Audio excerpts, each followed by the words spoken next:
नमस्कार, मी श्रेयसी पाटील. मी तनिषा देशमुख. आजच्या आपल्या ह्या कार्यक्रमाचं सूत्रसंचालन करणार आहोत.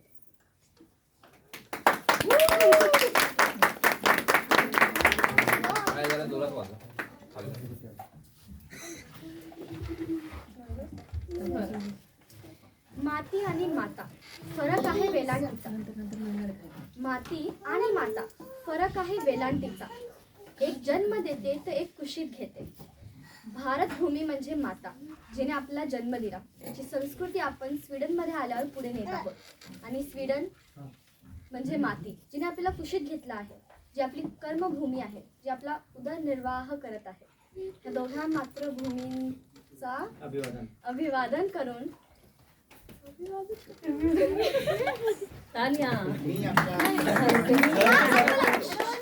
ह्या दोघी मातृभूमींचं अभिवादन करून मी सर्व मान्यवरांचं सहर्ष स्वागत करते.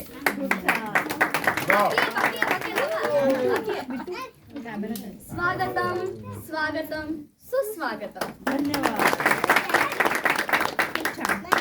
मला अजूनही आठवत आहे, आजपासून अगदी 7 वर्षांआधी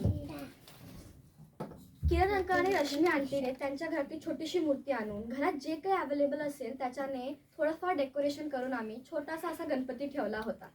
त्या गणपतीची आरती करायला जेव्हा सगळे मित्रमंडळी आले तेव्हा सगळ्यांनी एकच भावना व्यक्त केली, आपण ग्रुपचा गणपती ठेवायचा का? त्याच्यानंतर देशमुखांच्या वाड्यात आपल्या मंडळाचा पहिला गणपती ठेवला गेला. आणि त्या वर्षी सुद्धा सगळ्या पुरुष मंडळींनी 1-2 दिवसात सोपं आणि साधंसं डेकोरेशन केलं.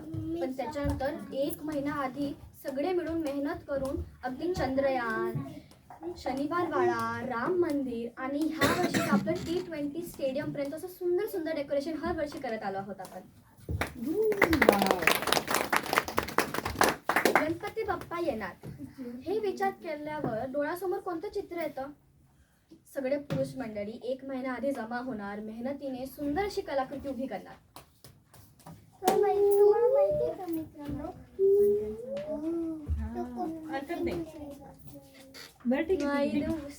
say in English. aunties cook very yummy prasad like every day. Thank you, Tanisha. सर्व स्त्री मंडळीने सोबत येऊन आपल्या ह्या महाप्रसादाच्या दिवशीची प्लॅनिंग करावी. रोज असं चविष्ट असा प्रसाद करावा. सगळ्या मुलांनी अगदी आनंदाने आणि उत्साहाने आरती करावी, अथर्व शीर्ष पठण करावं, मंत्र पुष्पांजली म्हणावी. तुम्हाला माहिती आहे का मित्रांनो, जेव्हा मी स्वीडनला आली होती तेव्हा मी फक्त 3 वर्षाची होती. मला तेव्हा माहीत पण नव्हतं गणपतीची आरत्या काय, अथर्व शीर्ष काय आणि मंत्र पुष्पांजली म्हणजे काय. But thanks to our parents माझी हिंदू संस्कृती कळली.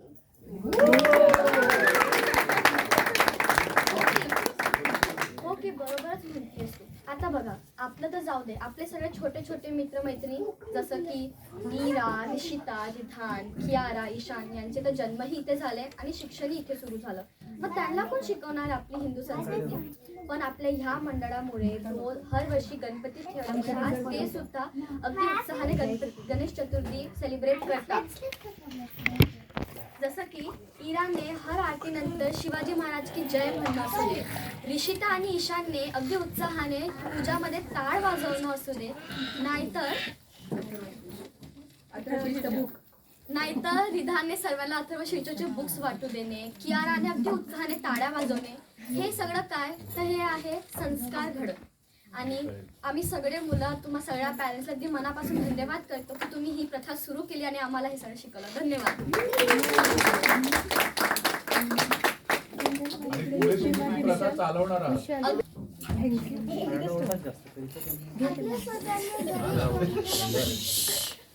आपल्या सगळ्यांना गणेश वंदना माहिती काय? ओके, गणेश वंदना तर आपल्या सर्वांना माहितीच आहे. वक्रतुंड महाकाय सूर्यकोटी समप्रभ निर्विघ्नं कुरु मे देवो सर्व कार्येषु सर्वदा. ह्या गणेश वंदनाची शेवटची ओळ म्हणजे सर्व कार्येषु सर्वदा. याचा अर्थ असा असतो की आपण कोणतंही नवीन काम सुरू करायच्या आधी गणेशची वंदना करतो. तसाच आपला हा प्रोग्राम सुरू करताना आपण गणेशची वंदना करूच. त्याच्यासाठी आपले न्यू परफॉर्मर्स येणार आहेत द संगीत ग्रुप, ज्याच्यामध्ये आहे गायिका शुभ्रा देशमुख आणि स्मिता सावंत.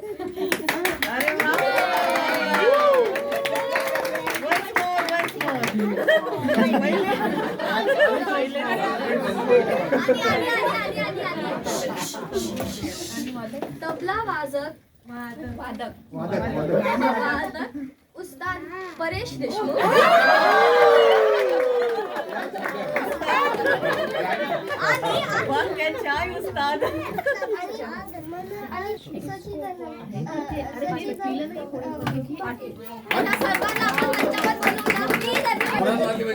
आणि आमची एकच रिक्वेस्ट आहे की खूप लोक आहेत आणि आमचं जरा प्लीज थोडं चालेल and so that our beloved Katosh family also understands I'm going to talk in English now. We are going to be welcoming our new performers, the Sangeet group. So please everybody come on the stage and steal the show.